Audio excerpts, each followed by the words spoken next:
नमस्कार दोस्तों, उम्मीद है आप सब ठीक होंगे। तो आज की इस वीडियो में मैं कंप्यूटर से जुड़ी कुछ महत्वपूर्ण जानकारी आपको दूंगा, जिससे कंप्यूटर से रिलेटेड आपकी नॉलेज तो बढ़ेगी ही, साथ ही अगर आपसे कंप्यूटर से जुड़ा कोई सवाल पूछा जाए एग्जाम्स में या इंटरव्यू में, तो आप आसानी से उसका जवाब भी दे पाएंगे। तो मैंने एक ही वीडियो में कंप्यूटर से जुड़ी सभी महत्वपूर्ण जानकारी आपको दी है, ताकि आपको कोई और वीडियो देखने की जरूरत ना पड़े। तो देखते हैं कि इस वीडियो में जो है हम कंप्यूटर के बारे में क्या-क्या सीखने वाले हैं। तो सबसे पहले हम देखेंगे कि कंप्यूटर क्या होता है। उसके बाद हम देखेंगे कंप्यूटर के कितने भाग होते हैं, यानी पार्ट्स कितने होते हैं। उसके बाद हम देखेंगे कंप्यूटर का इतिहास क्या है, यानी कंप्यूटर को कब और किसने बनाया। उसके बाद हम देखेंगे कंप्यूटर कितने प्रकार के होते हैं। उसके बाद हम देखेंगे कंप्यूटर में इनपुट और आउटपुट डिवाइसेस क्या होती हैं। उसके बाद हम जानेंगे कि कंप्यूटर मेमोरी कितने प्रकार की होती है। और इसके अलावा हम कंप्यूटर की पीढ़ियाँ यानी उनकी जनरेशन के बारे में भी जानेंगे। और इसके अलावा जो भी कंप्यूटर से जुड़ी महत्वपूर्ण जानकारी है, वो भी हम आपको इस वीडियो में देने वाले हैं। तो चलिए सीधे वीडियो को शुरू करते हैं। तो सबसे पहले देखते हैं कि कंप्यूटर क्या होता है, ठीक है? तो अगर इसकी डेफिनेशन को देखें, तो कंप्यूटर एक इलेक्ट्रॉनिक मशीन है जो दिए गए निर्देशों के अनुसार डेटा को प्रोसेस करता है और परिणाम प्रदान करता है, ठीक है? अब चलिए इसे वर्ड बाय वर्ड जो है समझने की कोशिश करते हैं। तो कंप्यूटर एक इलेक्ट्रॉनिक मशीन है। इलेक्ट्रॉनिक इसे क्यों कहा गया? क्योंकि ये बिजली यानी इलेक्ट्रिसिटी से चलता है, ठीक है? और इसमें जो है इलेक्ट्रॉनिक पार्ट्स लगे होते हैं, ठीक है? जैसे मदरबोर्ड है, मेमोरी है, माइक्रो प्रोसेसर है। तो ये सब इलेक्ट्रॉनिक पार्ट हैं। तो इसीलिए हम कंप्यूटर को कहते हैं इलेक्ट्रॉनिक मशीन, ठीक है? जो दिए गए निर्देशों के अनुसार डेटा को प्रोसेस करता है और परिणाम यानी रिजल्ट हमें प्रदान करता है, ठीक है? तो इस चलिए इसे एक एग्जांपल से जो है समझते हैं। मान लीजिए आपने कंप्यूटर में जो है कीबोर्ड से टाइप किया HELLO हेलो, ठीक है? तो ये कंप्यूटर के लिए क्या है? निर्देश है, इंस्ट्रक्शन है, इनपुट है, ठीक है? तो आपने ये इनपुट डाला कीबोर्ड के माध्यम से, तो अब कंप्यूटर जो है उसको क्या करेगा? प्रोसेस करेगा। प्रोसेस करने का काम होता है सीपीयू का यानी सेंट्रल प्रोसेसिंग यूनिट का, ठीक है? प्रोसेसिंग करने के बाद कंप्यूटर क्या करेगा? हमें कंप्यूटर डिस्प्ले में, ठीक है? HELLO यानी हेलो हमें जो है शो कर देगा। तो ये क्या हो जाएगा? रिजल्ट हो जाएगा, ठीक है? तो इस तरह से जो है कंप्यूटर काम करता है। तो चलिए अब जो है नेक्स्ट टॉपिक पर हम बढ़ते हैं। कंप्यूटर शब्द की उत्पत्ति कैसे हुई, ठीक है? तो कंप्यूटर शब्द जो है वो बना है कंप्यूट से, ठीक है? जिसका अर्थ होता है गणना करना यानी कैलकुलेशन करना। पहले ये जो शब्द था, ये गणना करने वाले यानी कैलकुलेशन करने वाले व्यक्तियों के लिए प्रयोग होता था, ठीक है? बाद में गणना करने वाली मशीनों को ही कंप्यूटर कहा जाने लगा, ठीक है? तो पहले की जो कंप्यूटर थे वो सिर्फ कैलकुलेशन करते थे। लेकिन आज कंप्यूटर सिर्फ गणना नहीं करते बल्कि कई आधुनिक कार्य करने में सक्षम है। अगर हम देखें कि कंप्यूटर की फुल फॉर्म क्या है, वैसे तो कंप्यूटर की कोई आधिकारिक फुल फॉर्म नहीं है, लेकिन फिर भी जो कॉमनली यूज़ होती है उसके बारे में हम देखेंगे। तो सी फॉर होता है कॉमन, ओ फॉर होता है ऑपरेटिंग, एम फॉर होता है मशीन, पी फॉर होता है पर्पसली, यू फॉर होता है यूज्ड फॉर, टी फॉर होता है टेक्नोलॉजिकल, ई फॉर होता है एजुकेशनल और आर फॉर होता है रिसर्च। तो अगर हम इसे पूरा देखें, तो common operating machine, purposely used for technological and educational research. हमारा नेक्स्ट टॉपिक है कंप्यूटर का आविष्कार कब और किसने किया। तो कंप्यूटर का आविष्कार किसी एक व्यक्ति ने नहीं किया है, बल्कि यह कई वैज्ञानिकों और आविष्कारों का परिणाम है। लेकिन अगर हम आधुनिक कंप्यूटर की बात करें, तो इसका श्रेय चार्ल्स बेबेज को जाता है, ठीक है? जिन्होंने वर्ष 1837 में पहला मैकेनिकल कंप्यूटर डिजाइन किया था, जिसे हम कहते हैं एनालिटिकल इंजन। उसके बाद पहला इलेक्ट्रॉनिक कंप्यूटर बना, जिसका नाम था एनिएक, ठीक है? इसे वर्ष 1945 में जॉन प्रेस्पर एकर्ट और जॉन मॉचरी ने विकसित किया था। इसके बाद जो पहला व्यावसायिक कंप्यूटर यानी कमर्शियल कंप्यूटर बना, वो सन 1951 में बना, ठीक है? जिसका नाम था यूनिवैक, यूनिवर्सल ऑटोमेटिक कंप्यूटर, ठीक है?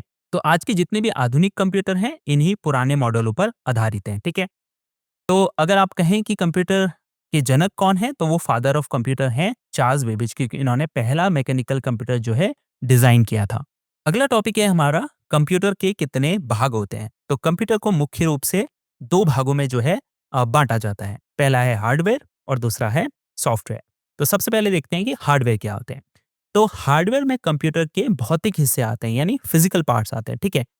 जिन्हें हम जो है देख और छू सकते हैं, ठीक है? अगर एग्जाम्पल के तौर पे देखें, तो मॉनिटर हो गया, कीबोर्ड हो गया, माउस हो गया, सीपीयू हो गया। ये सब क्या है? ये कंप्यूटर के हार्डवेयर पार्ट्स हैं, ठीक है? और सॉफ्टवेयर क्या होते हैं? सॉफ्टवेयर वो प्रोग्राम होते हैं जो कंप्यूटर को कार्य करने के लिए निर्देश देते हैं, ठीक है? यानी कंप्यूटर को ऑपरेट करते हैं बेसिकली। तो सॉफ्टवेयर क्या होते हैं? प्रोग्राम होते हैं। हार्डवेयर क्या होते हैं? फिजिकल पार्ट्स होते हैं, ठीक है? अब सॉफ्टवेयर जो है वो 2 प्रकार के होते हैं। एक होता है सिस्टम सॉफ्टवेयर। सिस्टम सॉफ्टवेयर क्या करते हैं? कंप्यूटर को मैनेज करने का काम करते हैं, ठीक है? जैसे विंडोज़ है, लिनक्स है, मैक ओएस है। तो ये सब क्या हैं? ये सिस्टम सॉफ्टवेयर के उदाहरण हैं। ऐसे ही दूसरा जो सॉफ्टवेयर का टाइप है वो है एप्लीकेशन सॉफ्टवेयर। तो एप्लीकेशन सॉफ्टवेयर क्या होते हैं? एक पर्टिकुलर कार्य के लिए होते हैं, ठीक है? या जैसे कि आपका एमएस वर्ड है, एक्सेल है, पेंट है, ब्राउज़र है, आपका क्रोम ब्राउज़र। ये सभी क्या है? एक पर्टिकुलर काम करते हैं कंप्यूटर में। तो वो क्या होते हैं? एप्लीकेशन सॉफ्टवेयर होते हैं। अब बढ़ते हैं नेक्स्ट टॉपिक की तरफ जो है हार्डवेयर और सॉफ्टवेयर में अंतर, ठीक है? तो ये एक बहुत इंपॉर्टेंट टॉपिक है। कई सारे एग्ज़ाम्स के पर्सपेक्टिव से तो यहाँ पे एग्ज़ाम्स में आपको इस तरह के क्वेश्चन जो है कंप्यूटर से रिलेटेड देखने को मिलते हैं। तो देखते हैं कि हार्डवेयर और सॉफ्टवेयर में अंतर क्या है? तो हार्डवेयर कंप्यूटर के वो भौतिक भाग होते हैं यानी फिजिकल पार्ट्स होते हैं जिन्हें हम देख और छू सकते हैं। वहीं सॉफ्टवेयर वही प्रोग्राम और निर्देश होते हैं जो कंप्यूटर को कार्य करने में सहायता करते हैं, ठीक है? हार्डवेयर के क्या एग्जाम्पल हैं? Keyboard, mouse, monitor, CPU, speaker, printer ये सभी जो है हार्डवेयर के एग्जाम्पल हैं। वहीं सॉफ्टवेयर के एग्जाम्पल हैं operating system, MS word, Photoshop, Chrome आदि, ठीक है? जितने भी एप्लीकेशंस हैं वो सब जो हैं सॉफ्टवेयर के एग्जाम्पल हैं। उसके बाद हार्डवेयर क्या करता है? सॉफ्टवेयर के निर्देश के अनुसार कार्य करता है, ठीक है? जब तक सॉफ्टवेयर उसे निर्देश नहीं देगा तो हार्डवेयर कुछ काम नहीं कर सकता। वैसे ही सॉफ्टवेयर जो है हार्डवेयर को नियंत्रित करता है यानी ऑपरेट करता है और संचालित भी करता है। उसके बाद आ जाता है हार्डवेयर को बदला जा सकता है, जैसे नया मॉनिटर या कीबोर्ड लगाना। वैसे ही सॉफ्टवेयर को हम अपडेट करते हैं या पुनः इंस्टॉल करते हैं, ठीक है? हार्डवेयर जो है गिरने, टूटने या जलने से खराब हो सकता है। वहीं जो है सॉफ्टवेयर वायरस या खराब कोडिंग से खराब हो सकता है, ठीक है? लेकिन उसे हम फिजिकली नष्ट नहीं कर सकते, ठीक है? तो ये है हार्डवेयर और सॉफ्टवेयर में अंतर। तो चलिए अब हम अपने नेक्स्ट टॉपिक पर बढ़ते हैं। इनपुट और आउटपुट डिवाइस क्या होती हैं? ठीक है? तो इनपुट डिवाइस क्या होती है? इनपुट डिवाइस वे उपकरण यानी डिवाइसेस होते हैं जिनकी मदद से हम डेटा या निर्देश कंप्यूटर को भेजते हैं, ठीक है? यानी जिस भी डिवाइसेस का इस्तेमाल करके आप कंप्यूटर को डेटा या निर्देश भेज रहे हैं तो उसे हम कहते हैं इनपुट डिवाइस, ठीक है? यानी ये डिवाइसेस कंप्यूटर को जानकारी देने का काम करती है, ठीक है? जैसे क्या हो गया? कीबोर्ड है, माउस है, माइक्रोफोन है, ये सब क्या है? ये सब इनपुट डिवाइसेस हैं। आउटपुट डिवाइस क्या होती है? आउटपुट डिवाइस वे उपकरण यानी डिवाइसेस होते हैं जो कंप्यूटर द्वारा प्रोसेस किए गए डेटा या सूचना को हमें दिखाने का काम करती है, ठीक है? यानी आपने इनपुट डिवाइसेस के थ्रू क्या किया? कंप्यूटर को डेटा दिया। उस डेटा को या निर्देश को प्रोसेस करके कंप्यूटर जिस भी डिवाइस में हमें वो डेटा या निर्देश का जो रिजल्ट है वो हमें शो कर रहा है तो उसे हम कहेंगे आउटपुट डिवाइस, ठीक है? आउटपुट डिवाइस के एग्जांपल क्या होते हैं? मॉनिटर, प्रिंटर, स्पीकर, प्रोजेक्टर ये सभी जो हैं आउटपुट डिवाइसेस के उदाहरण हैं। तो चलिए अब जो है एक एग्जांपल के थ्रू इनपुट और आउटपुट डिवाइसेस को समझने की कोशिश करते हैं। तो जब भी आप कीबोर्ड में कुछ टाइप करते हैं या माउस से क्लिक करते हैं तो वो कंप्यूटर के लिए क्या होता है? इनपुट होता है, ठीक है? और जिस भी डिवाइसेस से आप इनपुट दे रहे हैं कंप्यूटर को या निर्देश दे रहे हैं, उन्हें हम कहते हैं इनपुट डिवाइस, ठीक है? अब ये इनपुट जब आप करते हैं तो कंप्यूटर उसे प्रोसेस करता है और प्रोसेस करने के बाद जहाँ पर भी आपको रिजल्ट शो करता है, आउटकम देता है, उसे हम क्या कहते हैं? आउटपुट डिवाइस कहते हैं, ठीक है? फॉर एग्जाम्पल आपने कीबोर्ड में टाइप किया हेलो, तो ये इनपुट है, ठीक है? ये इनपुट डिवाइस के थ्रू आप दे रहे हैं। उसके बाद कंप्यूटर जो है हमें मॉनिटर में यानी कंप्यूटर मॉनिटर में शो करता है हेलो, तो वो कहाँ पे शो कर रहा है? आउटपुट डिवाइस में शो कर रहा है, ठीक है? तो ये होती हैं कंप्यूटर की इनपुट और आउटपुट डिवाइसेस। तो चलिए अब बढ़ते हैं हमारे नेक्स्ट टॉपिक पर जो है कंप्यूटर कितने प्रकार के होते हैं, ठीक है? तो वैसे तो कंप्यूटर जो है साइज़ के आधार पर या कार्य के आधार पर, फंक्शन के आधार पर या किस तरह से उन्हें उपयोग किया जा रहा है यानी उनका पर्पस क्या है, उसके आधार पर कंप्यूटर को जो है विभिन्न प्रकारों में हम वर्गीकृत कर सकते हैं, ठीक है? लेकिन इस वीडियो में हम जो है अभी सिर्फ फंक्शन के आधार पर जो कंप्यूटर के प्रकार हैं उनके बारे में आपको बताने वाले हैं, ठीक है? तो फंक्शन के आधार पर बेसिकली कंप्यूटर 3 प्रकार के होते हैं। एनालॉग कंप्यूटर होता है, डिजिटल कंप्यूटर होता है और हाइब्रिड कंप्यूटर होता है, ठीक है? तो सबसे पहले देखते हैं एनालॉग कंप्यूटर को। तो एनालॉग कंप्यूटर जो है वो निरंतर बदलते भौतिक मात्राओं, ठीक है? यानी जो लगातार जो फिजिकल क्वांटिटीज चेंज हो रही हैं जैसे तापमान है, टेम्परेचर हो गया, दबाव हो गया, प्रेशर और वोल्टेज हो गया, ठीक है? इनको मापने का काम करते हैं यानी फिजिकल क्वांटिटीज को मापने का काम करते हैं। उसे हम कहते हैं एनालॉग कंप्यूटर, ठीक है? जैसे थर्मोमीटर है, थर्मोमीटर क्या नापता है? टेम्परेचर नापता है। स्पीडोमीटर है, स्पीडोमीटर क्या नापता है? स्पीड नापता है। तो ये डिवाइसेस क्या कर रही हैं? फिजिकल क्वांटिटीज को मापने का काम कर रही है, तो उसे हम कहते हैं एनालॉग कंप्यूटर। अब बढ़ते हैं हमारे दूसरे कंप्यूटर पर, यानी डिजिटल कंप्यूटर पर। तो डिजिटल कंप्यूटर क्या होते हैं? ये गणना और लॉजिकल कार्य करने के लिए बाइनरी नंबर यानी 0 और 1 का जो है उपयोग करते हैं, ठीक है? यानी ये बाइनरी नंबर सिस्टम पर काम करते हैं। जैसे कि डेस्कटॉप हो गया, लैपटॉप हो गया और डिजिटल वॉच हो गई, ठीक है? तो ये सभी क्या हैं बाइनरी नंबर सिस्टम पर काम करते हैं, इसीलिए हम इन्हें डिजिटल कंप्यूटर कहते हैं। अगला कंप्यूटर का प्रकार है हाइब्रिड कंप्यूटर, ठीक है? तो हाइब्रिड कंप्यूटर क्या होते हैं? हाइब्रिड कंप्यूटर जो है एनालॉग और डिजिटल कंप्यूटर दोनों का जो है मिश्रण होते हैं, यानी ये दोनों ही कंप्यूटर का कॉम्बिनेशन है, ठीक है? यानी जो दोनों कंप्यूटर के गुण हैं या विशेषताएँ हैं, वो आपको इस कंप्यूटर में देखने को मिलती हैं, ठीक है? फॉर एग्जाम्पल जैसे ईसीजी मशीन हो गई जो अस्पतालों में यूज होती है, ठीक है? ऐसे ही ऑटोमेटिक कंट्रोल सिस्टम हो गया। तो ये सब क्या है हाइब्रिड कंप्यूटर के उदाहरण हैं। तो ये थे जो है कंप्यूटर के 3 मुख्य प्रकार। अगर आपको कंप्यूटर के और भी प्रकारों के बारे में जानकारी चाहिए तो नीचे एक कमेंट कीजिए। मैं कोशिश करूंगा कि इसी तरह से कंप्यूटर के सभी प्रकारों पर भी जो है एक वीडियो ज़रूर बनाऊं। अब हमारा नेक्स्ट टॉपिक है कंप्यूटर मेमोरी कितने प्रकार की होती है, ठीक है? तो कंप्यूटर मेमोरी जो है कंप्यूटर का एक महत्वपूर्ण भाग है जो डेटा, सूचना यानी इंफॉर्मेशन और निर्देश को यानी इंस्ट्रक्शंस को संग्रहित करने का कार्य करती है, ठीक है? तो कंप्यूटर मेमोरी क्या करती है? डेटा को बेसिकली स्टोर करती है। कंप्यूटर मेमोरी को जो है हम मुख्य रूप से 2 भागों में बाँटते हैं।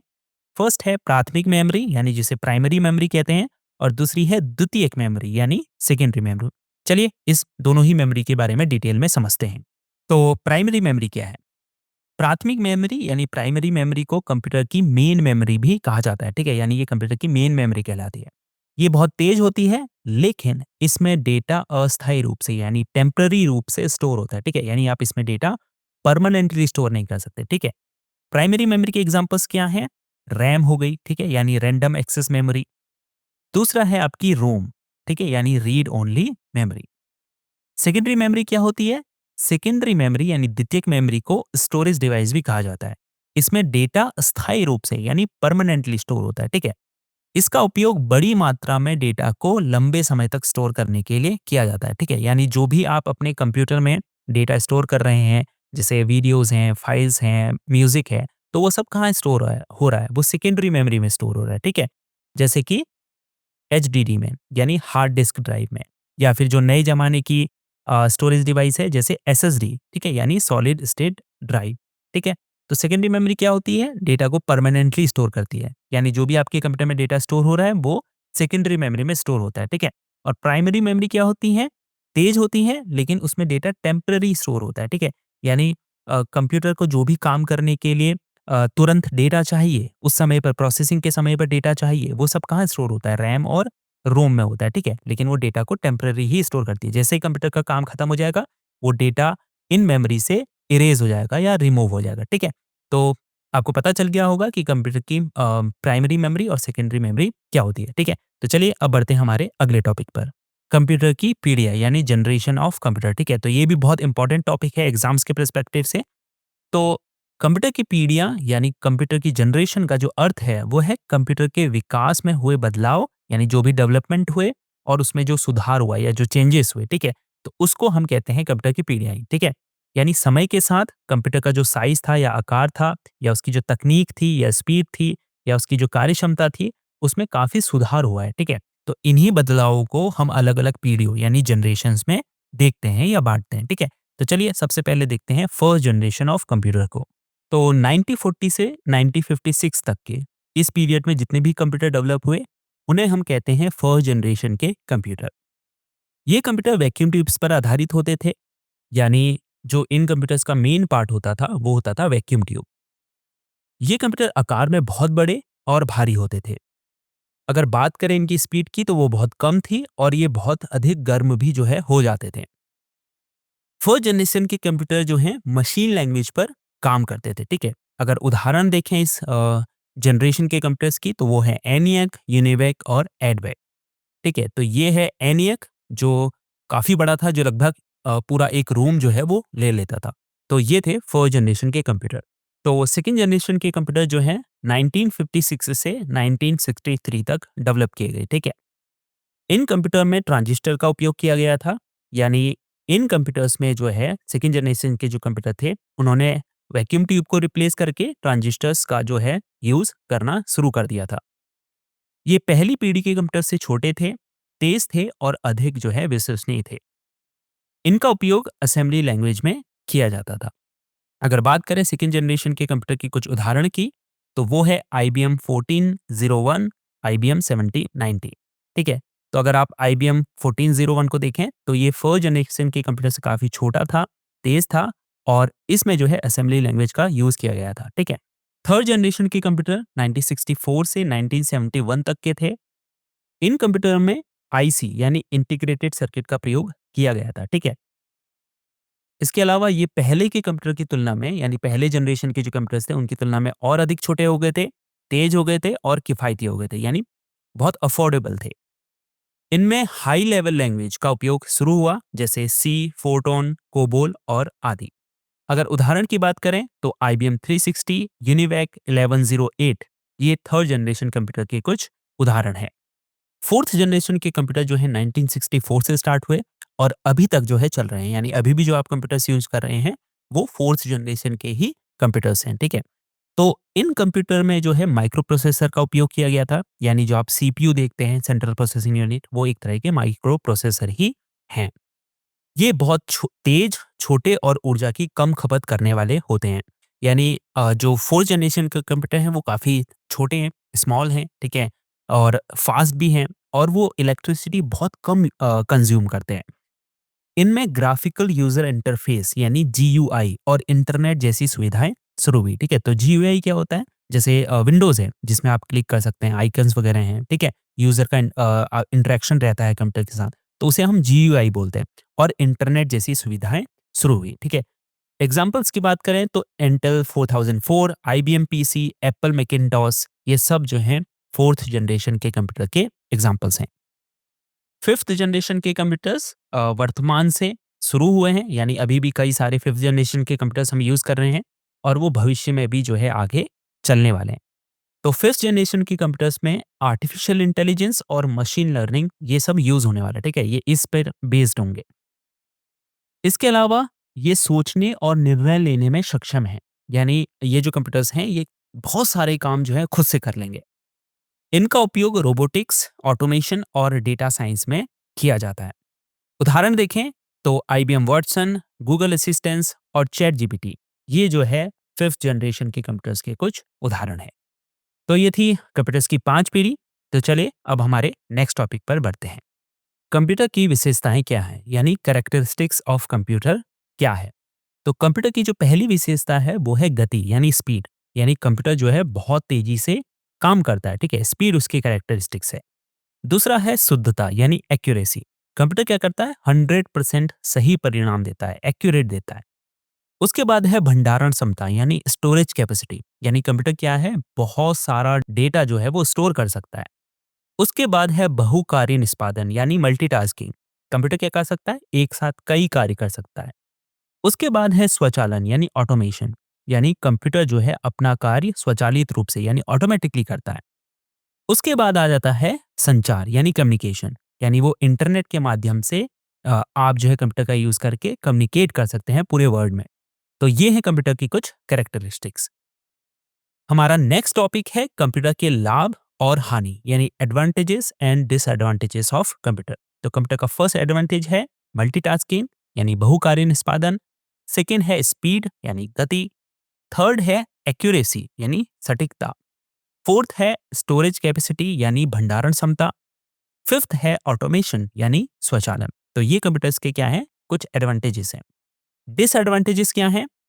डेटा सिक्योरिटी रिस्क है, फिर है ऑनलाइन साइबर क्राइम, फिर है हेल्थ प्रॉब्लम्स, फिर है प्राइवेसी इश्यूज और लास्ट है सोशल आइसोलेशन। तो ये कंप्यूटर के कुछ लाभ और हानि है। सो उम्मीद है इस वीडियो की मदद से आपको कंप्यूटर से जुड़ी कुछ महत्वपूर्ण जानकारी मिली होगी और आप कंप्यूटर के बारे में बहुत कुछ जान पाए होंगे।